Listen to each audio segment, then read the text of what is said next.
തന്റെ മഹത്വത്തിലേക്കും ഒന്നേറ്റ് പറഞ്ഞ തന്റെ മഹത്വത്തിലേക്കും ഔന്നത്യത്തിലേക്കും നമ്മെ വിളിച്ചവനെ കുറിച്ചുള്ള പൂർണ്ണമായ അറിവിലൂടെ നമ്മുടെ ജീവിതത്തിനും ഭക്തിക്കും ആവശ്യമായതെല്ലാം അവന്റെ ദൈവിക ശക്തി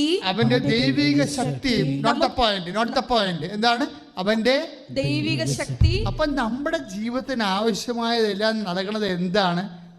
അവന്റെ ദൈവികമായ ശക്തിയാണ്. ഇസഹാക്കിനെ സാറായുടെ ഉദരത്തിൽ നിക്ഷേപിച്ചത് എന്താണ്? ദൈവികമായ ശക്തിയാണ്. ഈ ശക്തി നമുക്ക് ലഭിക്കുന്ന മുമ്പ് എബ്രഹാത്തിനോട് ദൈവം എന്താ പറഞ്ഞത്? 17:1 എന്താ പറഞ്ഞത്? 17:2 നീ എൻ്റെ മുമ്പാകെ വ്യാപരിക്കണം. പിന്നെന്താണ്? കുറ്റമറ്റവനായിരിക്കണം. പറഞ്ഞ മനസ്സിലായില്ലേ? ശക്തിക്ക് മുമ്പ് എന്ത് വേണം? വിശുദ്ധി വേണം. ഇക്കൊറ്റ പോയിന്റ് പിടികിട്ടിയോ? നിങ്ങളുടെ LTS പാസ്സാക്കാനായാലും ശരി, നിങ്ങളുടെ വസ്തു വിൽപ്പനയായാലും ശരി, നിങ്ങളുടെ ജോലിയിലെ പ്രൊമോഷൻ ആയാലും ശരി, ഒരു ദൈവിക ശക്തി 2 പത്രോസ് 1:3 അനുസരിച്ച് കൊണ്ട് നിങ്ങളുടെ ജീവിതത്തിലേക്ക് നിങ്ങൾ പ്രതീക്ഷിക്കുന്നുണ്ടെങ്കിൽ ശക്തിക്ക് മുമ്പേ നിങ്ങൾ എന്ത് ചെയ്യണം? വിശുദ്ധിയുള്ളവരായിരിക്കണം. തൻ്റെ മുമ്പാകെ വ്യാപരിക്കണം. അതുപോലെ തന്നെ എന്ത് ചെയ്യണം? കുറ്റമറ്റവനായിരിക്കണം. അച്ഛൻ്റെ ഇപ്പം ലാസ്റ്റ് സാക്ഷ്യങ്ങൾ നോക്കുമ്പോഴേ നമുക്ക് മനസ്സിലാവുന്നൊരു സത്യമുണ്ട്. എന്താ കാര്യം? നമ്മുടെ കയ്യിലൊന്നും വേണ്ടെന്ന് പറയാൻ മതി. ഞങ്ങൾക്ക് അതില്ല ഇതില്ല എന്നൊക്കെ വിചാരിച്ചുകൊണ്ടേ നിങ്ങൾ ആവശ്യമില്ലാതെ ഉത്കണ്ഠപ്പെടരുത്. ദൈവമുണ്ടായാൽ മതി. പറഞ്ഞ മനസ്സിലായല്ലേ? കഴിഞ്ഞ ദിവസങ്ങളിൽ ഷീജ എന്നും പറഞ്ഞ നേഴ്സ് ഒരു സാക്ഷ്യം പറഞ്ഞിട്ടുണ്ട്. തൊട്ടപ്പം തന്നെ 69,000 പേരത് കണ്ട് ആ സാക്ഷ്യം വീണപ്പോൾ തന്നെ. അവിടെ സാക്ഷ്യത്തിൻ്റെ പ്രത്യേകത, ഞാൻ ഇന്ന് വെളുപ്പിന് രണ്ടാമത് വീണ്ടും ഷീജയുടെ സാക്ഷ്യം കേട്ട് അതെന്താ പറയണമെന്ന് വെച്ച് കഴിഞ്ഞാൽ, സിയോസ് എന്ന് പറഞ്ഞ് അതായത് സ്പോൺസറിൻ്റെ സർട്ടിഫിക്കറ്റ് അവരുടെ മകളാണ്. ഇവരുടെ മകൾക്ക് ഉണ്ടായ ദൈവാനുഭവത്തെക്കുറിച്ചാണ് അവർ സാക്ഷ്യം പറയേണ്ടത്. അതിനകത്ത് അവർ ഇൻവോൾവാണ്. ആ കുടുംബം മൊത്തം ഇൻവോൾവാണ്. എന്താ അനുഭവം എന്ന് പറയണത്? ഇവരൊരു ജനറൽ നേഴ്സാണ്. ആര്? മകളൊരു ജനറൽ നേഴ്സാണ്. BSc നേഴ്സിങ്ങിന് വിടാനുള്ള കാശ് കുടുംബത്തിലില്ല. ഒരു കടയുണ്ട്, പിന്നെ ഇവർക്ക് ചെറിയ ജോലിയുണ്ട്. പക്ഷെ ആ ജോലി എന്ന് പറയുന്നത് പെട്ടെന്ന് ആ ജോലി പോയി. അവർ നേഴ്സായിരുന്നു ഒരു ഹോസ്പിറ്റലിൽ. അത് ഒരു പ്രത്യേക സാഹചര്യത്തിൽ സമ്മർദ്ദം കൊണ്ട് ഇവർക്കത് റിസൈൻ ചെയ്യേണ്ടി വന്നു. അപ്പോൾ പിന്നെ വരുമാനമില്ല. ഇപ്പോൾ ഈ മകളൊക്കെ GNM പഠിച്ച് പുറത്തിറങ്ങിയപ്പോൾ ഇവരുടെ ഉള്ള ജോലി കൂടി പോയി. ഇതാണ് ജീവിതം എന്ന് പറയണത്. മനസ്സിലായില്ലേ? നമുക്ക് ജീവിതത്തിൽ നിന്നാണ് ദൈവത്തിനെ നമ്മൾ ജീവിതത്തിനോട് ചേർത്ത് വെച്ചാണ് നമ്മൾ മനസ്സിലാക്കുന്നത്, അനുഭവിക്കുന്നതെല്ലാം. അപ്പോൾ ഇവരുടെ ചിന്തയിലുണ്ടായിരുന്നൊരു വിഷയം, മകളെ ഇപ്പം പോസ്റ്റ് BScക്ക് വിടുക. പൈസ ഇല്ലാത്തത് കൊണ്ട് BSc നേഴ്സിന് വിടാൻ പക്ഷേ കാശില്ല. അതുകൊണ്ട് പോസ്റ്റ് BScക്ക് വിടുക. GNM കഴിഞ്ഞ് കഴിയുമ്പോൾ അങ്ങനെയാണല്ലോ GNMകാർ ചെയ്യണത് പലരും. അപ്പോൾ ആ ഒരു ഐഡിയയിൽ ഇവരിയ്ക്കുകയായിരുന്നു. പക്ഷേ എന്താ സംഭവിച്ചു കഴിഞ്ഞാൽ കുറച്ച് കഴിയുമ്പോൾ മകൾ പറയും, ആദ്യം അമ്മ പറയണ കാര്യങ്ങൾ അവൾ അംഗീകരിച്ച്. കാരണം അമ്മയുടെ ജോലി പോയില്ല. ജോലി പോയത് കാരണം ഇനിയിപ്പോൾ പൈസയൊക്കെ കുറച്ച് ഉള്ള ഒരു പോസ്റ്റ് BScക്ക് പോകാമെന്ന് മകൾ പറഞ്ഞ് അങ്ങനെ തീരുമാനിച്ചിരുന്നെങ്കിലും കുടുംബ പ്രാർത്ഥനയ്ക്ക് വന്ന് എല്ലാവരും കൂടി ഇരിക്കുമ്പോൾ പെട്ടെന്ന് ഇവളുടെ ഐഡിയ മാറി. അപ്പം ഞാനപ്പോൾ നോക്കി എവിടെയാണ് ഈ ഐഡിയ മാറണമെന്ന്. എവിടെയാണ്? അപ്പനും അമ്മയും മക്കളും കൂടി, ഒരു അപ്പനും ഒരാണൊരു പെണ്ണുമുണ്ട്. ഈ 4 പേരും കൂടി കുടുംബ പ്രാർത്ഥനയ്ക്ക് വന്ന് മുട്ടുകുത്തിയപ്പോൾ ഈ മകൾ പറയും, അമ്മ എനിക്കൊരു കാര്യം പറയാനുണ്ട്, ഞാൻ LTSന് പോട്ടെന്ന് ചോദിക്കും. ശരിക്കും പറഞ്ഞാൽ എന്താ സംഭവിക്കണത്? അത് കേൾക്കുമ്പോൾ ഇവൾ മലയാളം മീഡിയത്തിൽ പഠിച്ചതാണ്, വലിയ ഇംഗ്ലീഷ് മീഡിയത്തിൽ പഠിച്ച ആളല്ല. അപ്പോൾ IELTSന് പോയാൽ പക്ക തോറ്റുപോകും. കാര്യം കാരണം ഇവിടുത്തെ ഇംഗ്ലീഷ് മീഡിയംകാർക്ക് പോലും 3 പ്രാവശ്യമൊക്കെ എഴുതിയിട്ടാണ് ഇത് സാധനം പലപ്പോഴും കിട്ടുന്നത്. അപ്പോൾ അമ്മ ഇവളുടെ മുഖത്ത് നോക്കി ഇവ നോക്കും, പക്ഷേ നിനക്കത് കവർ ചെയ്യാൻ പറ്റുമോ തന്നെയല്ലേ അല്ല അമ്മ പറയും ഇവളെ LTS വിടാനുള്ള കാശ് എൻ്റെ ഇല്ല, കാരണം ഇതിൻ്റെ ജോലി പോയല്ലോ. അപ്പോൾ അതുകൊണ്ട് ഇവർ പരുങ്ങലാണ്. പക്ഷേ ഇത് എപ്പോഴാണ് ഈ ഐഡിയ വരണത്? കുടുംബ പ്രാർത്ഥനയ്ക്ക്. അത് കാരണം അച്ഛൻ നിങ്ങൾ പറയണത് നിങ്ങൾ പ്രെയർ ടൈം വളരെ ശ്രദ്ധിക്കണം. പ്രെയർ ടൈം, അതായത് ഇപ്പോൾ ഉടമ്പടി എടുത്ത സമയമായാലും ശരി, ഉടമ്പടി എടുക്കാത്ത പോലെ നടക്കുന്ന ആൾക്കാരില്ലേ, അവരാണ് ഗതികിട്ട പ്രേതമായിട്ട് നടക്കുന്നത്. ഉടമ്പടി എടുത്തവർ പക്ഷെ എന്നിട്ട് അവരുടെ വർത്തമാനം ചെയ്യലും എല്ലാം ഉടമ്പടി എടുക്കാത്തവരെ പോലെയാണ്. ഇവരാണ് ഇതിൻ്റെ അകത്ത് പണിമേടിക്കണത്. കാര്യം ഉടമ്പടി എടുത്ത് കഴിയുമ്പോൾ നിങ്ങൾ എന്താ സംഭവം, നിങ്ങൾ ദൈവവുമായിട്ട് കമ്മ്യൂണിക്കേഷനിലാകും. എന്താണ്, ഇതൊരു ഉഭയകക്ഷിയായിട്ടുള്ള ഒരു പാരിറ്റി റിലേഷനാണിത്. എന്നുവെച്ചാൽ ദൈവം ഒരു കക്ഷി, പിന്നെ ആരാണ്, നിങ്ങൾ ഒരു കക്ഷി. മാധ്യസ്ഥ ആരാണ്? അമ്മ. അമ്മയുടെ മാധ്യസ്ഥം എന്ന് പറയുന്നത് അൾട്ടിമേറ്റ് മീഡിയേഷനാണ്, ഇടയ്ക്കൊന്നുമില്ല. അൾട്ടിമേറ്റ് മീഡിയേഷൻ എന്ന് പറയുന്നത് ലാസ്റ്റ് ഓപ്ഷൻ, ഫുൾ ഓപ്ഷൻ പോലുള്ള പരിപാടിയാണ്. അമ്മ ഒരു തീരുമാനം എടുത്താൽ പിന്നീട് അതിൻ്റെ അകത്ത് ദൈവം പോലും വെള്ളം ചേർക്കത്തില്ല, ഒന്നും ചെയ്യത്തില്ല. അത് കാനായിലെ നമ്മൾ കണ്ടതാണ്. കാനായിലെ കല്യാണം 10,000 കൊല്ലം ഇവിടെ മനുഷ്യരാശി പഠിച്ചാലും പഠിച്ചു തീരത്തില്ല, അത്രയും സംഭവമാണത്.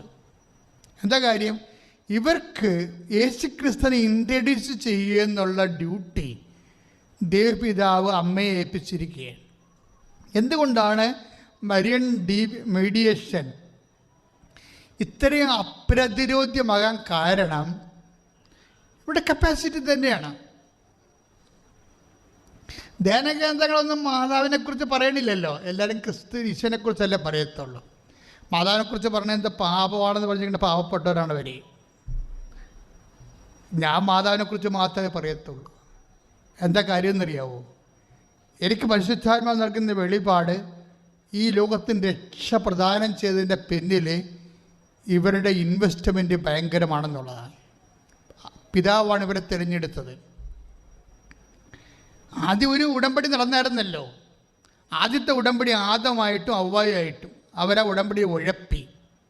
അവരോട് പറഞ്ഞതാണ് നിങ്ങൾ നിത്യമായിട്ട് ജീവിക്കും, പക്ഷേ തോട്ടത്തിൽ നടുക്ക് നിൽക്കുന്ന വൃക്ഷത്തിൽ നിന്ന് നിങ്ങൾ പഴം കഴിക്കരുത്. ഉടമ്പടിയാണത്. അതാണ് കവനൻ്റ് ഓഫ് ഈഡൻ, ഏതെല്ലാം ഉടമ്പടി. പക്ഷെ പാവപ്പെട്ടവരത് ലംഘിച്ചു. ഇതിന് ബദലായിട്ട് ദൈവം കൊണ്ടുവന്ന ആളാരാണ്? മറിയമാണ്.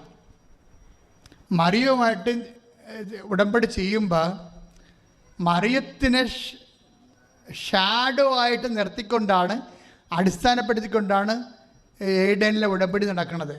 ഇതാണ് ഉടമ്പടി, ഏഡനിലെ ഉടമ്പടി. മറ്റത് ആദ്യത്തിൻ്റെ ഉടമ്പടിയാണ്. ആദ്യവുമായിട്ടുള്ള ഉടമ്പടി കഴിഞ്ഞിട്ടാണ് കവനൻ്റ് ഓഫ് ഏഡൻ വരുന്നത്. കവനൻ്റ് ഓഫ് ഏഡൻ സംഭവിക്കുന്നത്, ഏതെല്ലാം ഉടമ്പടി സംഭവിക്കുന്നത് ഉൽപ്പത്തി 3:15 ഒന്ന് വായിച്ച്.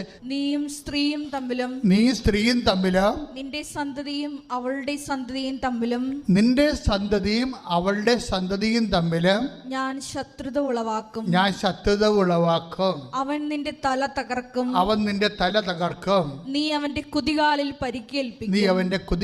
പരിക്കേൽപ്പിക്കും. ക്രിസ്തുവിനെയും മറിയത്തെയും പ്രീസപ്പോസ് ചെയ്തുകൊണ്ടാണ് കവനൻ്റ് ഓഫ് ഈഡൻ വർക്കൗട്ട് ചെയ്യണത്. ഇവിടെ എന്താ ബൈബിളിൻ്റെ അടിസ്ഥാനം എന്ന് പറയണത്? ക്രിസ്തുവിനെയും മറിയത്തെയും, ക്രിസ്തുവിനെ മാത്രമല്ല മറിയത്തെ കൂടി പ്രീസപ്പോസ് ചെയ്തുകൊണ്ടാണ് ദൈവം പാപത്തിന് പരിഹാരം നിശ്ചയിക്കുന്നത്. അമ്മയെ ഒഴിവാക്കിക്കൊണ്ട് ക്രിസ്തുവിനെ മാത്രം പ്രൊമോട്ട് ചെയ്തുകൊണ്ടല്ല സെക്കൻഡ് ഉടമ്പടി വരണത്. ക്രിസ്തുവിനെ പ്രൊമോട്ട് ചെയ്യാൻ വേണ്ടി അമ്മയെ ബാക്ക്ഗ്രൗണ്ടിൽ നിർത്തിയിട്ടാണ്, ബേസ് ചെയ്തിട്ടാണ് ഉടമ്പടി വരണത്. ഇനി വരുമ്പോഴുള്ള വിഷയം എന്ന് പറയുന്നത്, അതുകൊണ്ട് തന്നെ ലോകത്തിന് യേശുവിനെ കൊടുക്കാനുള്ള ദൈവത്തിൻ്റെ ഉപകരണമാണ് മറിയ. ഒന്ന് പറഞ്ഞ്, ലോകത്തിന് യേശുവിനെ നൽകാനുള്ള ദൈവത്തിന്റെ മാനുഷിക ഉപകരണമാണ് മറിയം. അതുകൊണ്ട് തന്നെയാണ് അമ്മ മാതാവിലൂടെയാണ് വചനം മാംസമാകണത്, ഇല്ലേ? അതിനമ്മ ചെയ്തത് എന്താണ്? ഇതാ കർത്താവിൻ്റെ ദാസി, നിന്റെ വചനം പോലെ എന്നിൽ നിറവേറട്ടെ എന്നുള്ള മറ്റൊരു ഉടമ്പടി ചെയ്തിരിക്കുകയാണ്. അത് ഉടമ്പടിയാണ്. അതാണ് മരിയൻ ഉടമ്പടിയുടെ ബേസ് എന്ന് പറയുന്നത്. ഇതിങ്ങനെ എല്ലാ ബൈബിളിൽ എന്തെങ്കിലും ദൈവത്തിനെ മുൻനിർത്തി ഉണ്ടെങ്കിൽ എല്ലാം കവനൻ്റ് ആവും, ബൈലാറ്ററലാണ്. ഇപ്പോൾ ഉടമ്പടിക്ക് എപ്പോഴും സംഭവിക്കുന്നത് എന്താണ്? രണ്ട് കക്ഷികൾ വേണം, ഒന്ന് ദൈവവും ഒന്ന് മനുഷ്യനും. പിന്നെന്ത് വേണം ഉടമ്പടിക്ക്? ബൈലാറ്ററൽ എഗ്രിമെൻ്റാണ്, നിബന്ധന ഉണ്ടാവും. പിന്നെ എന്താണ്? നിയോഗം ഉണ്ടാവും. അവൻ തൻ്റെ ജനങ്ങളെ അവിടെ പാപങ്ങളിൽ നിന്ന് മോചിക്കും. അതാണ് അവൻ തൻ്റെ ജനങ്ങളുടെ, ഒന്ന് പറഞ്ഞേ, തന്റെ ജനങ്ങളുടെ അവിടെ പാപങ്ങളിൽ നിന്ന് മോചിക്കും, അവരുടെ പാപങ്ങളിൽ നിന്ന് മോചിക്കും. മംഗളവാർത്തയിലെ മെയിൻ നിയോഗം അതാണ്. എന്താണ്? യേശുവിലൂടെ ലോകത്തിൻ്റെ പാപങ്ങളെ മോചിക്കുക എന്നുള്ളതാണ്. അതാണ് നിയോഗം. മനുഷ്യാവതാരത്തിൻ്റെ നിയോഗം, അൾട്ടിമേറ്റ് നിയോഗം അതാണ്. പാപത്തെ മാറ്റി നിർത്തിയിട്ട് ഒന്നും ചെയ്യാൻ പറ്റത്തില്ല. നിങ്ങൾ വിശുദ്ധീകരിക്കാതെ, ഞാൻ വിശുദ്ധീകരിക്കാതെ വേറെ ഇരുട്ട് കൊണ്ട് വിട്ടടക്കാനോ കണ്ണടച്ചിരുട്ടാക്കാനോ ഒന്നും പറ്റത്തില്ല. പ്രാർത്ഥിക്കുക, കർത്താവായ ദൈവമേ, ദൈവത്തിൻ്റെ പദ്ധതി പ്രകാരം സുവിശേഷ വിഹിതമായ വിശുദ്ധീകരണത്തിലേക്ക് ഞങ്ങളെ നയിക്കണമേ, ഞങ്ങളെ ഒരുക്കണമേ. ശ്രദ്ധിക്കണ്ടേ?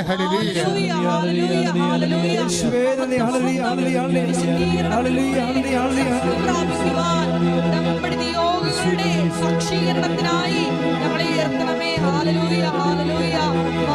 മഹത്വം,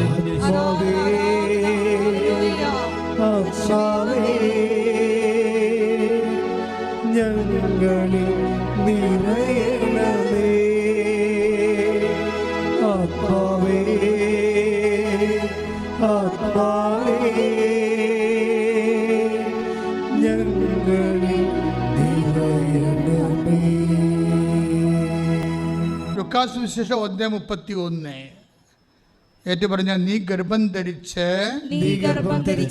ഒരു പുത്രനെ പ്രസവിക്കും, നീ യേശുവിന് നീ അവന് യേശുവെന്ന് പേരിടണം.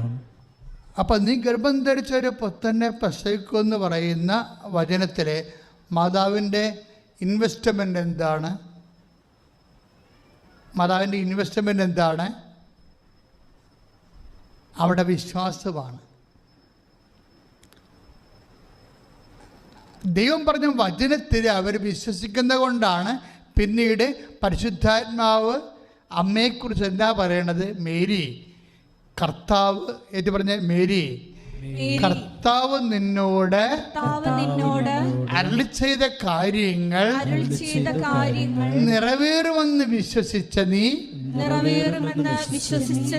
ഭാഗ്യവതി. അപ്പൊ ലൂക്ക 1:31 ആക്ടിവേറ്റ് ചെയ്യണത് ലൂക്ക 1:45 അനുസരിച്ചാൽ ദൈവത്തിൻ്റെ വാഗ്ദാനമാണ്, നീ ഗർഭം ധരിച്ചൊരു പുത്രനെ പ്രസവിക്കും. ഈ വാഗ്ദാനം മേരി പ്രാപിക്കണത് എങ്ങനെയാണ്? അതിൽ വിശ്വസിച്ചുകൊണ്ടാണ്. അതാണ് പരിശുദ്ധാത്മാവ് എലിസബത്തിലൂടെ പറയണത്. ലൂക്ക 1:45 എന്താ പറയണത്? കർത്താവ് നിന്നോട്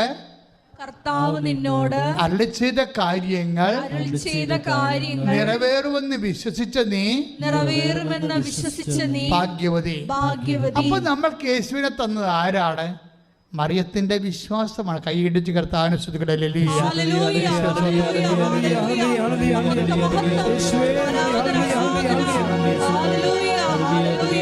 സ്തുതിക്കട്ടെ,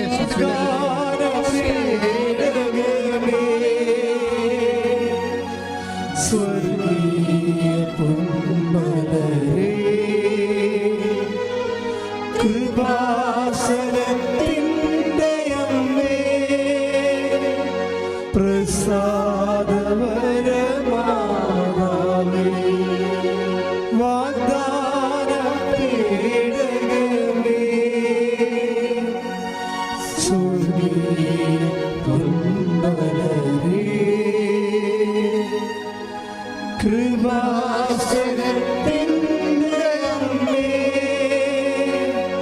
പ്രസാദപരമാതാവേ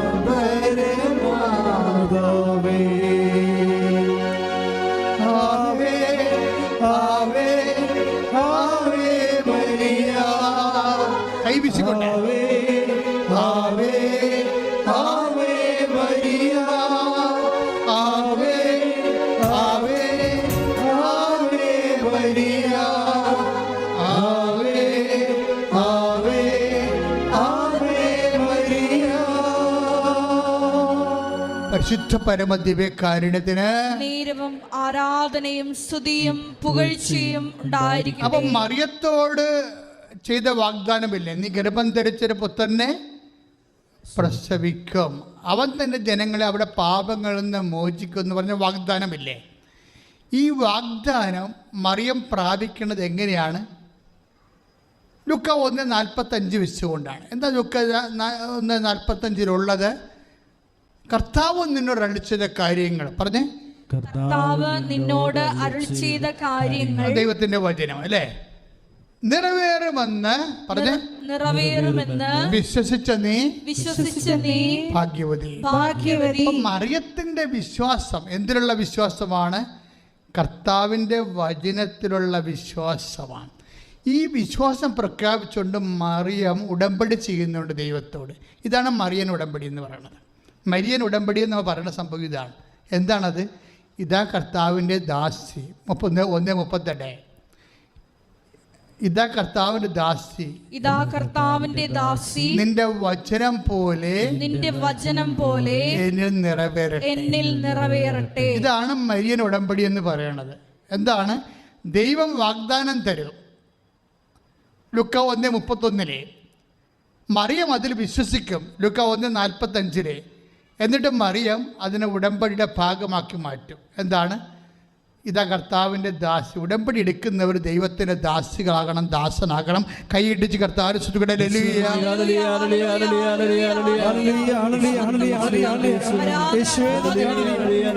ഉടമ്പടി നിബന്ധനകള് വിശ്വസ്താപൂർവം പാലിക്കുന്നതിലൂടെ അവിടുത്തെ ദാസിയുമാകാനുള്ള വലിയ കൃപ ഞങ്ങൾക്ക് ഓരോരുത്തർക്കും പ്രദാനം ചെയ്യണമേ. Hallelujah, hallelujah. മഹത്വം, മഹത്വം.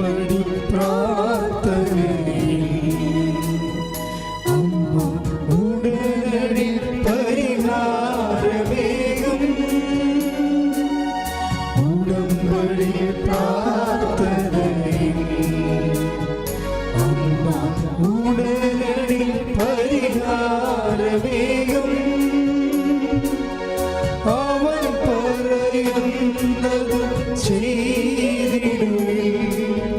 ജീവിതം ധന്യമായി തീർന്നിടും. അവൻ പറയുന്നത് ജീവിതം ധന്യമായി തീർന്നിടും. ആവേ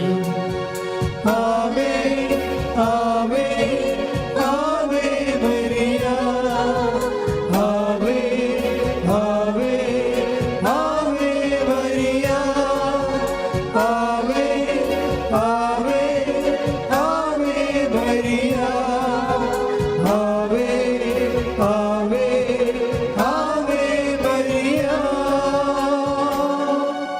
പ്രൈസ് ദി ലോർഡ്. മറിയത്തിൻ്റെ വിശ്വാസത്തിൽ ലുക്ക 1:38 അനുസരിച്ചുകൊണ്ട് അതാണ് മരിയൻ ഉടമ്പടിയുടെ ബേസ്മെന്റ്. എന്താണ്? ഇതാ കർത്താവിൻ്റെ ദാസി. പറഞ്ഞേ. അങ്ങയുടെ വചനം പോലെ എന്നില് നിറവേറട്ടെ. ദൈവത്തിന്റെ വചനം നിറവേറ്റാൻ സ്വയം ദാസിയായി മാറിയ സമർപ്പണമാണ് ഉടമ്പടിയുടെ ജീവൻ എന്ന് പറയണത്. പറഞ്ഞ മനസ്സിലായില്ലേ? ഉടമ്പടി ഒരു സമർപ്പണമാണ്. ഈ സമർപ്പണം എന്ന് പറയുമ്പോൾ ആദ്യം എന്താ പോകേണ്ടത്? നമ്മുടെ അഹങ്കാരം പോകണം ആദ്യം. ഇപ്പം ഇവരെന്താ, ഇപ്പം ഈ ഷീജ നേഴ്സ് അവർ പറയണത്, എനിക്ക് ഇത്തിരി അഹങ്കാരം ഉണ്ടായിരുന്നു. അവിടെ സാക്ഷ്യം പോണത് അങ്ങനെയാണ്. എനിക്കിത്തിരി അഹങ്കാരം ഉണ്ടായിരുന്നു. എന്താണ്? അവർക്ക് നല്ല നേഴ്സാണ്, അവർക്ക് നല്ല ശമ്പളമുണ്ട്. അപ്പോൾ 54 വയസ്സ് വരെ റിട്ടയർ ആകുന്നവരെ ഉള്ള അവരുടെ കാര്യങ്ങളെക്കുറിച്ച് അവർക്ക് നല്ല ഹെഡ് വെയിറ്റ് ഉള്ള ആളാണ്, കോൺഫിഡൻസാണ്. ഈ ചില ആത്മവിശ്വാസങ്ങൾ ചില സമയത്ത് അഹങ്കാരമായി മാറും. നമ്മുടെ പഠനം, ആരോഗ്യം, നമ്മുടെ കുടുംബത്തിൻ്റെ സെറ്റപ്പ്, നമ്മുടെ സ്വാധീനങ്ങളൊക്കെ കൊണ്ട് നമ്മളത്ര കുറഞ്ഞ പുള്ളിയല്ല എന്നുള്ള ഒരു ധാരണ ചില സമയത്ത് അഹങ്കാരമായിട്ട് മാറും. അതുകൊണ്ടാണ് അമ്മ പറയണത്, ഉടമ്പടി ചെയ്യുമ്പോൾ ഇതാ കർത്താവിൻ്റെ ദാസി എന്ന് പറയണത്, നിങ്ങൾ വിനയപ്പെടണം. അതുകൊണ്ട് അവർക്ക് എന്നാ സംഭവിച്ചു, ഷീജയ്ക്ക് എന്നാ സംഭവിച്ചു, ഷീജയെ അനുഗ്രഹിക്കുന്നതിന് മുമ്പ് ദൈവം അവരെ വിശുദ്ധീകരിക്കുന്നുണ്ട്. എങ്ങനെ വിശുദ്ധീകരിക്കേണ്ടത്? അവിടെ ജോലി പോയി, അതിനോട് വിശുദ്ധീകരണം തുടങ്ങി. ജോലി പോയി, അവരെന്തോടൊക്കെ സമസ്യ ഉണ്ടായി. അവസാനം അവർക്ക് ജോലി രാജിവെക്കേണ്ടി വന്നു. ജോലി രാജിവെക്കേണ്ടി വന്നു കഴിഞ്ഞപ്പോൾ ഇവർക്ക് കുറേ പ്രശ്നങ്ങളുണ്ടായി. ഒന്ന്, ചില ആൾക്കാർ ഇങ്ങനെ കോംപ്രമൈസിന് തയ്യാറാകത്തില്ലല്ലോ, ഓരോരുത്തും അഡ്ജസ്റ്റ്മെൻ്റ് ഒന്നും തയ്യാറാകത്തില്ല. അവരവരുടെ സ്റ്റാൻഡിലും കണ്ട് ഉറച്ചു നിൽക്കും, തെറ്റായാലും ശരിയായാലും. അപ്പം അങ്ങനെ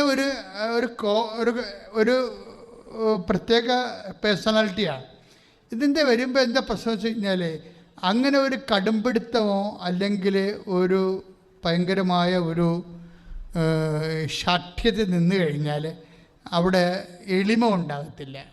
അപ്പോൾ ദൈവം പ്രവർത്തിക്കാൻ ഉടമ്പടി വർക്കൗട്ട് ചെയ്യത്തില്ല. ഉടമ്പടി എന്നല്ല, ഒന്നും വർക്കൗട്ട് ചെയ്യത്തില്ല. അതുകൊണ്ട് എന്നാ ചെയ്തെന്ന് വെച്ച് കഴിഞ്ഞാൽ, ഇവിടെ ജീവിതത്തിൽ ഇവർ ജോലി പോയി കഴിയുമ്പോൾ ഇവർ ശരിക്കും ഒരു സീറോയായി. ഇവർക്ക് പിന്നീട് കുറച്ച് വെറുപ്പുണ്ടാകും. കാര്യം ഇവരെ ജോലി കളഞ്ഞതിൽ ഒരു സംഘടിതമായ ഗ്രൂപ്പ് ആശുപത്രിയിൽ ഉണ്ടായിരുന്നു, അവരോടൊക്കെ ഇവർക്ക് വെറുപ്പാണ്. എങ്കിലും ഇവർ ഉടമ്പടി മുന്നോട്ട് പോകുന്നുണ്ടെങ്കിലും ആ വെറുപ്പുകൾ അങ്ങനെ കിടക്കും.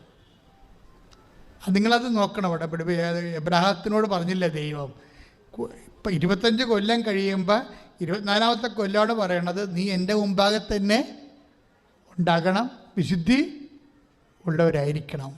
അത് എബ്രാഹത്തിനോട് പറയണം. ഇവരുടെ ജോലി പോയി കഴിയുമ്പോൾ പക്ഷേ ഇവർക്ക് വിശ്വാസമുണ്ട്. ഇവർ പറഞ്ഞത് എന്താ വെച്ചാൽ, എനിക്ക് മാതാവായിട്ട് വലിയ ബന്ധമൊന്നുമില്ല, പക്ഷെ ഞാൻ ബൈബിളിനെ കൊതിയോടെ വായിക്കുന്ന ആളാണ്, ബൈബിളിൽ എനിക്ക് അഭിഷേകമുണ്ട്. അപ്പം ചിലരുടെ ഷീജയുടെ നിലപാട് ഒത്തിരി പേർക്കുണ്ട്. ഈശോ ഉണ്ടായി പിന്നെ മാതാവ്. ഞാനുമൊക്കെ പണ്ട് അങ്ങനെ ധരിച്ചിരുന്നത്. സെമിനാരി വയ്ക്കണമാക്കി സെമിനാരി വെച്ച് ഞാൻ അച്ഛന്മാരുടെ കനന നമസ്കാരം അന്ന് 3000 രൂപയാണ്. വീട്ടിൽ വന്ന് പൈസ ഇല്ലാഞ്ഞിട്ട് വീട്ടിൽ വന്ന് തേങ്ങ ഇട്ട് കൊട്ടൊക്കെ പിടിച്ചുകൊണ്ട് പോയി കടയിൽ കൊടുത്ത് കാശ് വാങ്ങിച്ചാണ് ഈ പുസ്തകം മേടിച്ചത്. അന്ന് 900 രൂപയാണ് അതിന്, പുസ്തകത്തിന്. അപ്പോൾ ആ ബ്രീബരി എന്ന് പറഞ്ഞ ആ പുസ്തകത്തിൽ ഓൾമോസ്റ്റ് ഓൾ പ്രെയർ ഉണ്ട്. അപ്പോൾ എൻ്റെ മനസ്സിലൊക്കെ ഇരുന്നത്, ഈശോ ഇവിടെ കൊണ്ടില്ല, പിന്നെ എന്തിനാണ് നമ്മുടെ മാതാവ് എന്തിനാണെന്ന്, അതെങ്ങനെ ഞാൻ ചിന്തിച്ചു നടന്ന കാര്യം. 87 തകർച്ച വന്നപ്പോഴാണ് ഈശോ പതുക്കെ പിടിച്ച് മാതാവിൻ്റെ അടുത്ത് കൈ പിടിപ്പിച്ചത്. അതിനുശേഷം ഞാൻ കൈ വിട്ടിട്ടില്ല. നിങ്ങളൊരിക്കലും തെറ്റിദ്ധാരണ വീഴരുത്, ഈശോ ഉണ്ടല്ലോ പിന്നെ മാതാവ് എന്തിനാണെന്ന് ചോദിക്കരുത്. കാര്യം മാതാവും ഈശോയൊക്കെ ദൈവത്തിൻ്റെ പദ്ധതി പ്രകാരം ലോകത്തിന് യേശുവിനെ കൊടുക്കാനുള്ള ആളിൻ്റെ കൂട്ടത്തിൽ ഈശോ കഴിഞ്ഞാൽ പിന്നെ മാതാവേ ഉള്ളൂ, വേറെ ആരെയും ഏൽപ്പിച്ചിട്ടില്ല. പിന്നെ ഉള്ളത് ത്രിത്വത്തിൻ്റെ ഒരാളാണ്, പരിശുദ്ധാത്മാവാണ്. അപ്പോൾ ത്രിത്വത്തിൻ്റെ പിതാവ് പുത്രൻ പരിശുദ്ധാത്മാവ് ഉണ്ടായാലും മനുഷ്യ പങ്കാളിയായിട്ടുള്ളത് അമ്മയാണ്. അതുകൊണ്ട് ദൈവം ഒരിക്കലും അമ്മയെ ഡിസോൺ ചെയ്ത് ഒരു പ്രോജക്റ്റും ചെയ്യത്തില്ല. അതെനിക്കറിയത്തില്ല, ഞാൻ പൊട്ടങ്കളിക്ക് ഞാൻ എൻ്റെ തന്നെ അടിച്ചു കയറ്റിക്കണത് ഈശോയാണ് എല്ലാം, പിന്നെ നമുക്ക് ആവശ്യമില്ലെന്നുള്ളതല്ലേ. പക്ഷേ ഒരു വിഷയമുണ്ട്. അപ്പം ഷീജ പറഞ്ഞ അതാണ്, ഞാൻ കൊന്തയിൽ കൊന്തയൊന്നും ചിലതിലേ ഞാൻ വീക്കാണ്, പക്ഷെ ബൈബിൾ ഞാൻ വായിക്കും. എൻ്റെ കുഞ്ഞുങ്ങളെ ഞാൻ ബൈബിൾ സുന്ദരമായിട്ട് പഠിപ്പിച്ചിട്ടുണ്ട്. 3 വയസ്സ് തൊട്ട് ഞാൻ കുഞ്ഞുങ്ങളെ ബൈബിൾ വായിപ്പിക്കുന്ന, 3-ാം ക്ലാസ് തൊട്ട് കുഞ്ഞുങ്ങളെ ബൈബിൾ വായിപ്പിക്കുന്നതാണ്. അപ്പം നല്ലൊരു ഫാമിലിയാണ് അവർ വിശ്വാസത്തിൻ്റെ. ഇപ്പം കർത്താവ് പറഞ്ഞില്ലേ ഒരു യുവാവിനോട്, നിനക്കൊരു കുറവുണ്ടെന്ന് പറയും. മനസ്സിലായില്ലേ? ഇതുപോലെ മറിയാം നിൻ്റെ ജീവിതത്തിൽ ചിലപ്പോൾ ഒരു കുറവായിരിക്കും ദൈവം ചൂണ്ടിക്കാണിക്കണം. നിനക്കൊരു കുറവുണ്ട്, എൻ്റെ അമ്മയോട് നിനക്ക് അധികം ബന്ധമില്ല എന്ന് പറയും. ഷീജ അങ്ങനെ ഒരു ആളാണ്. ഈശോയോട് ഭയങ്കര പണ്ടാര ബന്ധം, പക്ഷെ അമ്മയോട് അധികം ബന്ധമില്ല. പക്ഷേ ഇപ്പം എന്താ വെച്ചിട്ട് അമ്മയുടെ കൈ പിടിച്ച് ഷീജനെ ഏൽപ്പിക്കുന്ന ഒരു ഭാഗമാണ് അടുത്തത്. കാര്യം ഇവിടെ ജോലി പോയില്ലേ. എന്തെങ്കിലും നഷ്ടപ്പെട്ടാൽ ഓർക്കുക, അമ്മ നമ്മളെ ഏൽപ്പിക്കാൻ സമയമായിരുന്നു.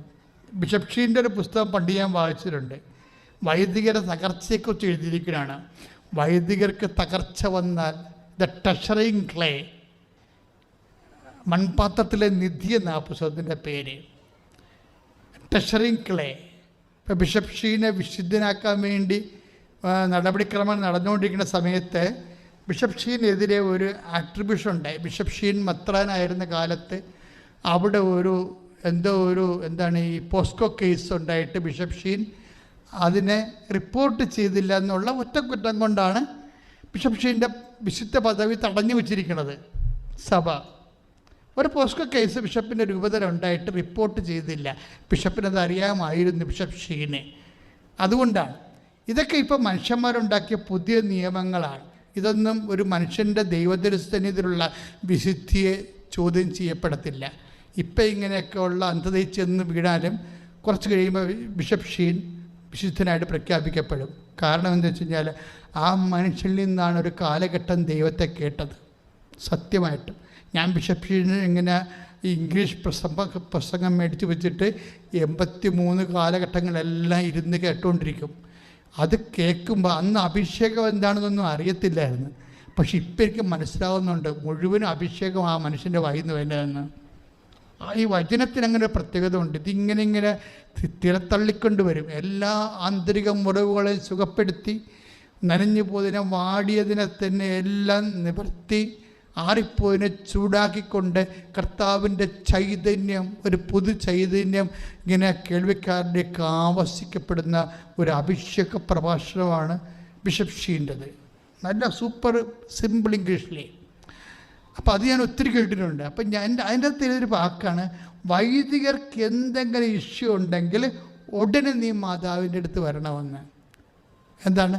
അമ്മ അതിന് പരിഹാരം കാണുമെന്ന്. ഇത് വൈദികർക്ക് മാത്രമല്ല ഞാൻ കണ്ടിരിക്കുന്നത്. മനുഷ്യന്മാർക്ക് എന്തെങ്കിലും പ്രശ്നമുണ്ടെങ്കിൽ നിങ്ങൾ അമ്മയുടെ മുമ്പിൽ കെട്ടുകൂത്തണം. അല്ലെങ്കിൽ കർത്താവ് അമ്മയുടെ കരം ഗ്രഹിച്ച് നിൻ്റെ കയ്യിൽ തരും. ഇപ്പം ഷീജയുടെ ജോലി പോയില്ലേ, ഷീജ കർത്താവ് കൊണ്ടുപോകണം എവിടെ നിന്നറിയാമോ? ഇതിൻ്റെ ഇവിടെയൊക്കെ കണ്ണിനൊരു കരികരിപ്പ് വന്നു. കണ്ണിനെ കരികരിപ്പ് കാണാൻ വേണ്ടി LF കാണാൻ വേണ്ടി ഇവർ ഇങ്ങനെ കൂടെ കരുതിയാ. അങ്കമാലി ലിറ്റിൽ ഫ്ലവറിലോട്ട് പോണ വഴിക്ക് മകൻ പറഞ്ഞ്, അമ്മ ഡെന്റിസ്റ്റല്ലേ, നമുക്ക് എന്ത് ക്ലിനിക്കാണ്, അവിടെ കയറി അമ്മയ്ക്ക് ജോലി തരുവാന്ന് ചോദിക്കാമെന്ന് പറഞ്ഞു. ഈ കുഞ്ഞുങ്ങളെന്ത് അവരെ കൃപയിൽ വളർത്തിക്കഴിഞ്ഞാൽ ആ കുഞ്ഞുങ്ങളിലൂടെ ദൈവം നമ്മോട് സംസാരിച്ചുകൊണ്ടിരിക്കും. നിങ്ങൾ കുഞ്ഞുങ്ങളെ കൃപയിൽ വളർത്തുമ്പോൾ ശ്രദ്ധിക്കണം. കാര്യം ഷിജ പറയുന്നൊരു സാക്ഷ്യമുണ്ട്, അത് നിങ്ങളത് കേൾക്കണം കേട്ടോ. എന്താ കാര്യത്തിലേ, അവരുടെ ജോലി പോയി, കുടുംബത്തിൽ വരുമാനം പോയി, ഭർത്താവാണെങ്കിൽ ഹെവി ആയിട്ടുള്ള കാര്യങ്ങളൊക്കെ ഒന്നും കേൾക്കത്തില്ല, ടെൻഷൻ അടിക്കുന്ന ആളാണ് പെട്ടെന്ന്. അപ്പം ഷീജ പറയും, പിന്നെ ഞാനൊന്നും ഹസ്ബൻഡിനോട് പറയത്തില്ല, ഞാൻ സ്വയം ഉരുകിത്തീരുമെന്ന് പറയും. ഞാൻ സ്വയം ഉരുകിത്തീരും. പക്ഷേ ഞാൻ കണ്ണ് കാണിക്കാൻ വേണ്ടി LF പോകുമ്പോൾ മകൻ പറഞ്ഞ, അമ്മ ഡെന്റിസ്റ്റല്ലേ, ഈ ഡെന്റിസ്റ്റിൻ്റെ ക്ലിനിക്ക് ഇവിടെ ഉണ്ട്, അമ്മ ചെന്ന് ചോദിക്കുമെന്ന് പറയും. നമുക്കവിടെ പോയി. അപ്പോൾ അവൻ അത്ര പ്രായമുള്ള കൊച്ചല്ല, ആ ഡിഗ്രി സ്റ്റുഡൻറ്റ്. ആ കുഞ്ഞിന് ഉടനെ അത് തോന്നി, അതായത് ദൈവത്തിന് പറയാനുള്ളത്. എന്നാൽ പിന്നെ ഷീജയ്ക്ക് പറയാൻ പാടില്ല. അത് അവൾക്കല്ലേ ഗ്രോണപ്പ്, അവളല്ലേ നേഴ്സ്. പക്ഷെ ആ കുഞ്ഞിനെയാണ് ദൈവം ഉപയോഗിക്കുന്നത്. നിങ്ങളെ കുഞ്ഞുങ്ങളെ വിശുദ്ധിയിലും വിശ്വാസത്തിലും വളർത്തിയാൽ നിങ്ങളുടെ കുടുംബത്തെ മേലേക്ക് നയിക്കാനുള്ള കൃപ കുഞ്ഞുങ്ങളിലൂടെ തരും ദൈവം. മകളിലും അങ്ങനെയാണ് സംഭവിക്കുന്നത്. ഗൃഹ പ്രാർത്ഥന സമയത്താണ് ആ GNM നേഴ്സ് പറയണത്, അമ്മേ ഞാൻ IELTS എഴുതാൻ പോട്ടെ, അമ്മ അനുവദിക്കുക. അപ്പോൾ മോളെ കാശില്ലെന്ന് പറയും. കാശില്ലെന്ന് പറഞ്ഞെങ്കിൽ അവൾ പറഞ്ഞു, ഓക്കെ അമ്മ പറഞ്ഞ പോലെ എന്ന് പറയും. ഞാൻ ആദ്യം ഇനി പോസ്റ്റ് PSCക്ക് പോയിട്ട് പിന്നീട് ഏതെങ്കിലും കാലത്ത് PSC എടുക്കാമെന്ന് പറയും. അപ്പോൾ കുഞ്ഞുങ്ങളുടെയൊക്കെ വർത്തമാനം കണ്ടു, കുടുംബത്തിൻ്റെ അവസ്ഥ കണ്ടപ്പോൾ അടങ്ങി ഒതുങ്ങി നിൽക്കണ കണ്ടില്ലേ. അതാണ് എൻ്റെ വിജയം എന്ന് പറഞ്ഞത്. അമ്മ പറഞ്ഞ്, മോളെ കാശില്ലല്ലോ, നമുക്ക് ഇപ്പം ജോലിയും പോയില്ലേ. എന്നിട്ട് പിന്നീട് 1 മാസം കഴിഞ്ഞിട്ട് ഇവ കൊച്ചു പിന്നെയും ചോദിക്കും അമ്മയുടെ, ഞാൻ ഓൺലൈൻ IELTS പാസ് എഴുതട്ടെ എന്ന് ചോദിക്കും. എന്നാൽ നീ അത് ചെയ്യും. എന്നാലും പരീക്ഷയുടെ പൈസ ആകുമ്പോൾ പൈസ വേണ്ടി വരത്തില്ല എന്ന് ചോദിക്കാൻ ഇതും അവർക്ക് വിഷമമാവുന്ന കാരണം അമ്മ അത് പറയത്തില്ല, നീ മുന്നോട്ട് പോകാൻ പറയും, പോസിറ്റീവായിട്ട് പറയും. പക്ഷേ എന്നിട്ട് അവൾ ഓൺലൈനിലൊക്കെ പഠിച്ച പരീക്ഷ എഴുതും. പരീക്ഷ എഴുതാനുള്ള കാശൊക്കെ കർത്താവ് സെറ്റ് ചെയ്ത് കൊടുക്കണം. ഭയങ്കര രസകരമായ കാര്യമാണ്. ഒറ്റ പരീക്ഷ എഴുതിയുള്ള കൊച്ച് എല്ലാത്തിനും ഗ്രേഡായി. ഒന്ന് നിന്ന് ചോദിക്കേ, അതായത് അവർക്ക് +2 അല്ലേ, സാധാരണ സ്കൂളിൽ പഠിച്ചിരിക്കുന്ന കുട്ടിയല്ലേ. ഇതിനേക്കാൾ എത്രയോ ഗ്രേഡുള്ള ആൾക്കാർ പഠിച്ചത് കിട്ടണില്ല. ഇത് ദൈവം തന്നെയാണ്. അത് നമ്മുടെ പഠനത്തെക്കാൾ വലുതാണ് ദൈവം, നമ്മുടെ ബുദ്ധിയേക്കാൾ വലുതാണ് ദൈവം. അതുകൊണ്ട് നിങ്ങൾ എനിക്ക് ബുദ്ധിയുണ്ട്, ഓർമ്മ ഉണ്ട്, പിന്നെ മേമ്പടുക്ക് ദൈവവും ഇരിക്കട്ടെ, അങ്ങനെയാണ് ആൾക്കാർ ചെയ്യണം. That is known sense. നിങ്ങൾക്ക് ബുദ്ധി ഉണ്ടായാലും കർത്താവെ നിന്നെ ആശ്രയിക്കാൻ എന്നെ സഹായിക്കണമേ ഒന്ന് പറഞ്ഞ് നെഞ്ചത്ത് വെച്ച് കൈവച്ച് പറഞ്ഞ്, കർത്താവേ എനിക്ക് ബുദ്ധിയും വേണ്ടത്ര സ്വാധീനവും രക്ഷപ്പെടാനുള്ള മാർഗങ്ങളും എനിക്കുണ്ടെങ്കിലും അങ്ങയെ പൂർണ്ണമായി ആശ്രയിക്കുവാൻ എന്നെ പഠിപ്പിക്കണമേ, എന്നെ നയിക്കണമേ. അപ്പൊ നമ്മൾ കഥ കൊണ്ടുപോണ ദൈവാനുഭവത്തിന്റെ ഈ സ്റ്റോറി കൊണ്ടുപോണ 2 മക്കളാണ്. അവരുടെ 2 മക്കളാണ് ഇവർ ഉദ്ദേശിക്കുന്നത്. ഈ മകളും അതുപോലെ തന്നെ മകനും. എനിക്ക് ഭയങ്കര ഇഷ്ടപ്പെടാറുണ്ട് ആ സാക്ഷ്യം. എന്താ പ്രശ്നം വെച്ച് കഴിഞ്ഞാൽ അതിനുശേഷം ഇവരെല്ലാവരും ചെല്ലും, കണ്ണ് കാണിക്കാൻ വേണ്ടി കാണിച്ച്. ഇവിടുന്ന് ജോലി കിട്ടിക്കഴിയുമ്പോൾ എല്ലാവരും പോകും. കണ്ണ് കാണിക്കാൻ വേണ്ടി ചെല്ലുമ്പോൾ അവിടെ വെച്ച് അവർക്കൊരു കൃപാസനം പത്രം കിട്ടും. അപ്പം നിങ്ങളൊരു പ്രേക്ഷിത പ്രവർത്തനം ചെയ്യുമ്പോൾ എത്രയോ കുടുംബങ്ങൾ രക്ഷപ്പെടുന്ന എനിക്കറിയാവോ? ആ പത്രം അവർ വാങ്ങിച്ചിട്ട് ബാഗിൽ വെക്കും. 3 മാസം അവിടെ ഇരിക്കും. അതിനുള്ളിൽ അവൾ അത് പാസ്സാകും. പിന്നീട് ഇവൾക്ക് പോകാൻ ഉദ്ദേശിക്കുന്നത് UK പോകേണ്ടത്. അതിന് ഇത് IELTS പാസ്സാകില്ല. പിന്നെ എന്താ വേണ്ടത്? പിന്നെ ഓഫർ ലെറ്റർ വേണം. ഓഫർ ലെറ്ററും കിട്ടും. പക്ഷെ പിന്നെ എന്താ വേണ്ടത്? പണമല്ലേ. പണം കിട്ടത്തില്ല. അതായത് പണം കിട്ടാത്തതിൻ്റെ കാരണം വെച്ച് കഴിഞ്ഞാൽ ഇവർക്ക് 4 സെൻറ്റ് സ്ഥലമുണ്ട്, അതിന് വഴിയില്ല. നിങ്ങളൊരു സബ്ജക്റ്റ് കേൾക്കണം സത്യമായിട്ട്. 4 സെൻറ്റ് സ്ഥലമാണ് ഉള്ളത്, അതിന് പിന്നെ എന്താണ്, വഴിയുമില്ല. അപ്പോൾ ബാങ്ക് മാനേജർ പറയും, നിങ്ങളുടെ ഇതിന് ഈടെടുക്കാൻ പറ്റത്തില്ല, ഇതിന് വഴിയില്ലല്ലോ, 4 സെൻറ്റ് സ്ഥലമല്ലേ ഉള്ളൂ, തരത്തില്ലെന്ന് പറയും. പക്ഷെ തരത്തില്ല എന്ന് പറഞ്ഞുകൊണ്ട് ഇവർ ബാക്കിലോട്ട് പോകത്തില്ല. എന്താ കാര്യം? ദൈവം അവരെ മുന്നോട്ട് തന്നെ കൊണ്ടുപോകും. ഉടമ്പടിയുടെ ഒരു ശക്തി അതാണ്. നിങ്ങൾ ഈ ഗ്രൗണ്ട് ലെവലിൽ പ്രവർത്തിക്കുന്ന ആൾക്കാരുടെ അവിടെ മുന്നേറ്റങ്ങൾ ശ്രദ്ധിക്കണം. ഞാൻ പറയണത് ഇവരെക്കാൾ ഭേദമാണ് നിങ്ങളുടെ ഭൗതിക സാഹചര്യങ്ങൾ പലർക്കും. ഇവരുടെ ഒരു അവസ്ഥ കണ്ടില്ലേ? ആഗ്രഹം മാത്രമേ ഉള്ളൂ, അത് കർത്താവിൻ്റെ ആഗ്രഹമേ ഉള്ളൂ. കുടുംബ പ്രാർത്ഥന കിട്ടിയ ഒരു ആശയത്തിൽ അങ്ങനെ വർക്കിയിട്ട് പോവുകയാണ്. അതിനുശേഷം ഇവരുടെ ചേച്ചി ഇടപെട്ടിട്ട് ഒരു UK ഫാമിലി PR ഉള്ളവരെ തരപ്പെടുത്തി കൊടുക്കും. അപ്പോൾ 5 ലക്ഷം രൂപ ഇവർ സംഘടിപ്പിക്കും. ബാക്കി 5 ലക്ഷം വേണം. അതിനിടക്ക്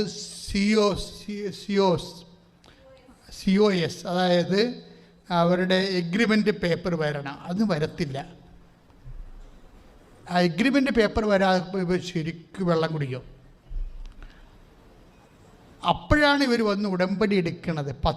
കൃപാസനം പത്രം അവരുടെ കയ്യിലുണ്ട്. പക്ഷേ ഉടമ്പടി എടുക്കേണ്ട കാര്യമുണ്ടോ? എന്താണ് ഉടമ്പടി? എന്നൊക്കെ പറഞ്ഞുകൊണ്ട് ഉടമ്പടിയെക്കുറിച്ച് ഐഡിയ ഇല്ലാതെ ഉടമ്പടി എടുക്കാൻ പ്രാർത്ഥിച്ചാൽ പോരെ എന്നൊക്കെ പറഞ്ഞിരിക്കുമ്പോഴാണ് COS വരാത്തത്. കാര്യം എന്താണ്? അവർ നമ്മുടെ കോൺട്രാക്റ്റ് അംഗീകരിച്ചിട്ടുള്ള പേപ്പറാണ് COS. അതിൻ്റെ അകത്ത് ഇവിടെ ശമ്പളവും അതുപോലെ തന്നെ ജോലിയും എല്ലാം കാരണം അതൊന്നും ഇല്ലല്ലോ ഇവിടെ. അപ്പം അതുകൊണ്ട് ഇവരെന്നാ ചെയ്യുന്നത്? ഉടമ്പടി എടുക്കും. ഉടമ്പടി എടുത്തിട്ട് COS പേപ്പറിനാണ് ഉടമ്പടി എടുക്കുന്നത്. ഉടമ്പടി എടുത്ത് ഇവർ വീട്ടിൽ ചെല്ലുമ്പോൾ 4:30 6:30 മണിയാകുമ്പോൾ COS പേപ്പർ വരും. ഇത്രയും സ്പീഡാണ് ഉടമ്പടി. ഇതെവിടുന്നാണ് തുടങ്ങണത്? ഒരു പത്രം കിട്ടിയിട്ട് തുടങ്ങണതാണിത്. ഒരു പത്രം കിട്ടി. അപ്പം ദൈവം അവരെ ഉടമ്പടിയിലോട്ട് ചേർത്തിട്ട് മാതാവിൻ്റെ കരങ്ങളെ ഗ്രഹിപ്പിച്ച് കൊടുത്തിട്ട് പിന്നെ അമ്മയാണ് ഇവർ വഴി നടത്തുന്നത്. എന്നിട്ട് പോകാൻ നേരത്ത് ആകുമ്പോൾ 5 ലക്ഷം രൂപ വേണം. അപ്പോൾ എന്താ പറ്റി? അവർക്ക് ദൈവം 5 ലക്ഷം രൂപ ബാങ്കിലുള്ള വേറൊരു ഫാമിലിയെ പരിചയപ്പെടുത്തി കൊടുക്കും. എന്നിട്ട് ഈ ഫാമിലി വന്നിട്ട് ഈ കൊടുക്കത്തില്ലെന്ന് പറഞ്ഞ് 4 സെൻറ്റ് സ്ഥലം വഴിയില്ലാത്തതല്ലേ ബാങ്കിൽ പൈസ തരത്തില്ലെന്ന് പറഞ്ഞ ആ ബാങ്കുകാർ തന്നെ ആ ബാങ്കിലും തന്നെ വേറൊരാൾക്കാർ വന്ന് 5 ലക്ഷം രൂപ എടുത്തിട്ട് ഇവർക്ക് കൊടുക്കും. ഒരു വാതിലടഞ്ഞാൽ മാതാവിൻ്റെ വാതിലടഞ്ഞിട്ടില്ലെങ്കിൽ ഒരു വാതിലും അടഞ്ഞിട്ടില്ല. അങ്ങനെ ചിന്തിക്കണം നിങ്ങൾ. ദൈവത്തിൻ്റെ വാതിൽ, ബാങ്കിൻ്റെ വാതിലടയാം, ആശുപത്രിക്കാർ പറയും ഇത് ഓപ്പറേറ്റ് ചെയ്യണം, കിഡ്നി എടുത്ത് കളയണമൊക്കെ, പല വാതിലും അടയാം. ദൈവത്തിൻ്റെ വാതിൽ അടയാത്തിടത്തോളം കാലം അത് തുറന്നിട്ടിരിക്കണത്. വചനത്തിലുണ്ടല്ലോ, ഞാൻ തുറന്ന വാതിൽ ആരും അടക്കത്തില്ലെന്നാണ്. ശ്രുതിക്കട്ടെ ശ്രുതിക്കട്ടെ ശ്രുതിക്കട്ടെ ശ്രുതിക്കട്ടെ. ഹല്ലേലൂയ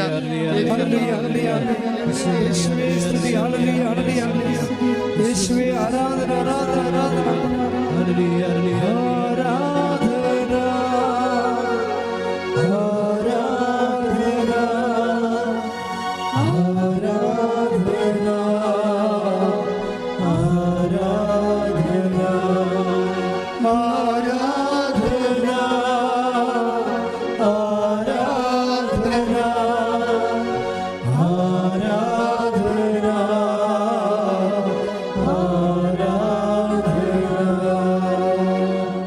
പരിശുദ്ധ പരമദിവ്യകാരുണ്യത്തിന് ആരാധനയും സ്തുതിയും പുകഴ്ചയും ഉണ്ടായിരിക്കട്ടെ. പരിശുദ്ധ പരമദിവ്യകാരുണ്യത്തിന് ആരാധനയും സ്തുതിയും പുകഴ്ചയും ഉണ്ടായിരിക്കട്ടെ. ഇന്നത്തെ വന്നിരിക്കുന്ന ഏറ്റവും വലിയ വിജയം ആ കുഞ്ഞുങ്ങളെ വിശുദ്ധിയിലെയും വിശ്വാസത്തിലും വളർത്തിയതാണ് ഷീജയുടെ വിജയം എന്ന് പറയുന്നത്. പിന്നെ അവിടെ ജോലി പോയതാണ് അവരുടെ രണ്ടാമത്തെ വിജയം. ജോലിയായിരുന്നു അവർക്ക് ഹെഡ് വെയിറ്റ് ഉണ്ടാക്കി കൊടുത്തിരിക്കുന്നത്. ജോലി പോയി അവർ 0 ആയി കഴിഞ്ഞപ്പോൾ എന്താ പറ്റി? കർത്താവ് പ്രവർത്തിക്കാൻ തുടങ്ങി നേരിട്ട്. മറ്റത് ഇവർ തന്നെയാണ് പ്രവർത്തിച്ചുകൊണ്ടിരുന്നത്. എല്ലാ മനുഷ്യന്മാർക്കും ഒരു ജീവിതമുണ്ട്. അത് അവർ തന്നെ, അവർക്കുണ്ട് ആരോഗ്യമുണ്ട്, അവർക്ക് കഴിവുണ്ട്, സ്വാധീനമുണ്ട്, പണമുണ്ട്, ഉണ്ട്, പറമ്പുണ്ട്, പൊന്നുണ്ടെന്നൊക്കെ പറഞ്ഞുകൊണ്ടിരിക്കും. ഇതെല്ലാം നമുക്ക് പണിയായി മാറും. ഇതെല്ലാം ഉണ്ടായാലും ദൈവം ഇല്ലെങ്കിൽ പണി കിട്ടും. ഇനി ഇതൊന്നുമില്ലെങ്കിൽ ദൈവം മാത്രം ഉണ്ടെങ്കിൽ നീ രക്ഷപ്പെടും. ശ്രുതിക്കട്ടെ ശ്രുതിക്കട്ടെ. ഹല്ലേലൂയ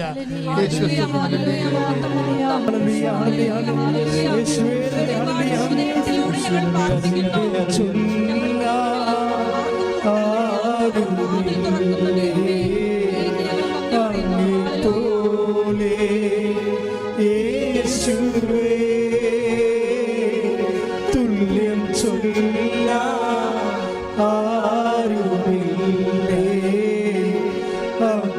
പോലെ യേശുവേ ജീവനേ സ്വന്തമേ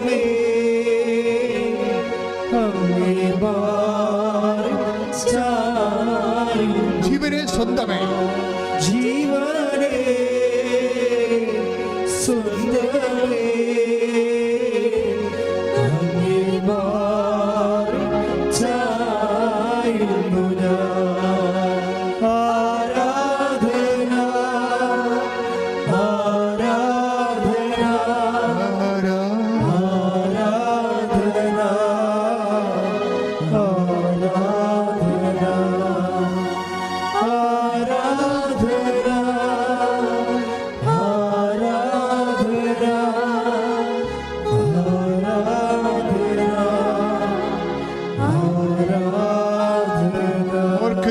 ആരോഗ്യമാണ് പ്രശ്നമെങ്കിലും, ജോലിയാണ് പ്രശ്നമെങ്കിലും, സമ്പത്താണ് പ്രശ്നമെങ്കിലും തുറക്കേണ്ട വാതിൽ ദൈവത്തിൻ്റെതാണ്.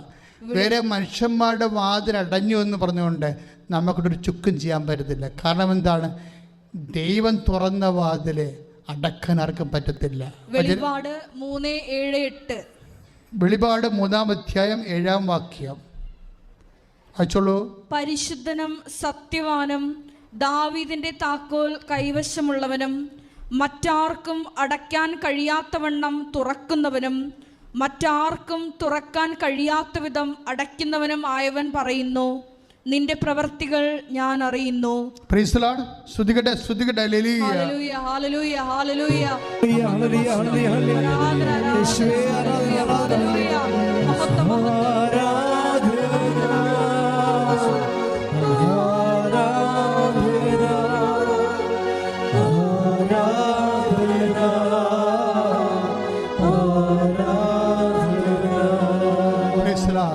തള്ളവിരൽ മുറിച്ച് മാറ്റിയിരിക്കുന്നതായിട്ട് കാണുന്നുണ്ട്, ചോര കിരിയുന്നതായിട്ട് കാണുന്നുണ്ട്. ആ വ്യക്തിയുടെ സൗഖ്യത്തിനായി സ്തുതിക്കട്ടെ, സ്തുതിക്കട്ടെ, സ്തുതിക്കട്ടെ.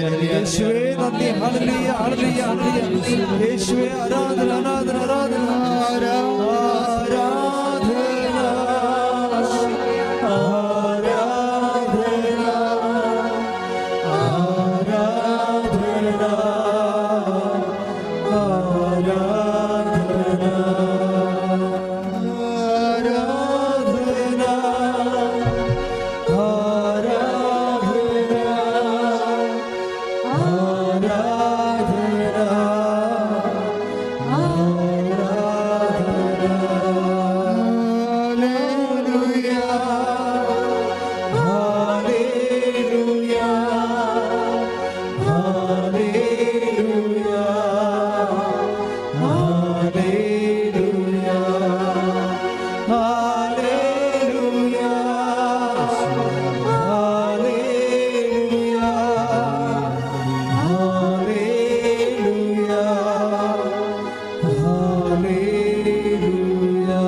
ഏറ്റവും വലിയ അത്ഭുതം എന്താണെന്നറിയാവോ? ഈ GNM കാര്യത്തിൽ ഇപ്പോൾ ഇംഗ്ലണ്ടിൽ വർക്ക് ചെയ്യണ ആടെ കൂടെയാണെന്ന് അറിയാവോ?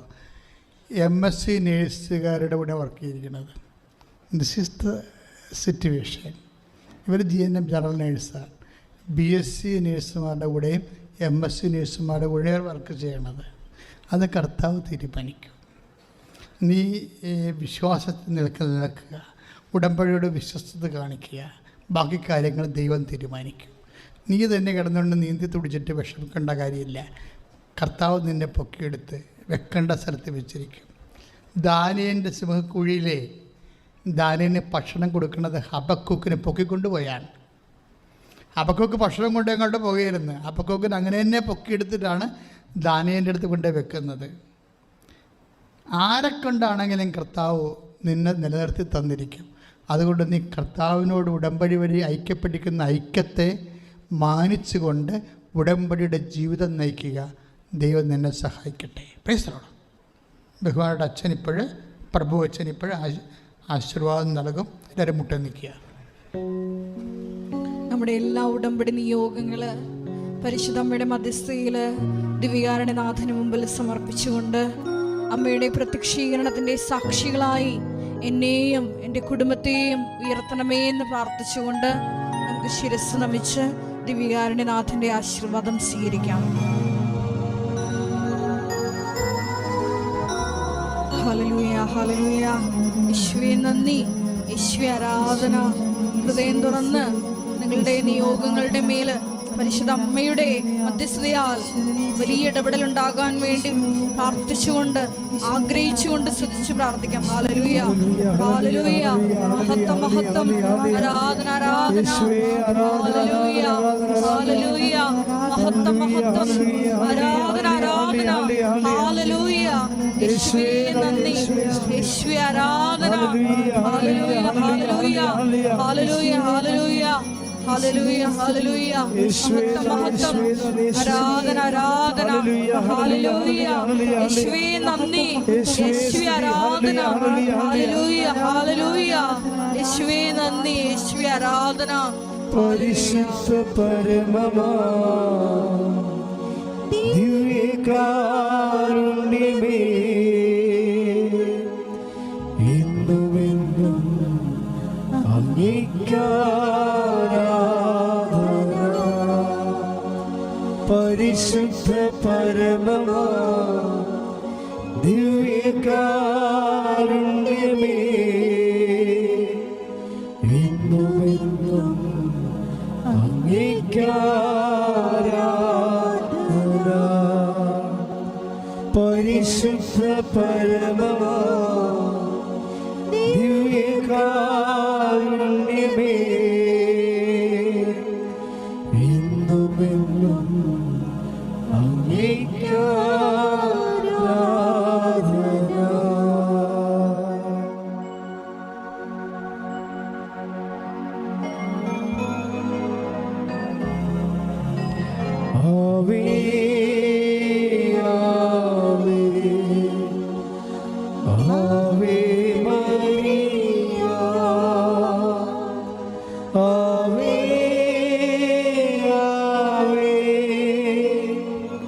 Ave Maria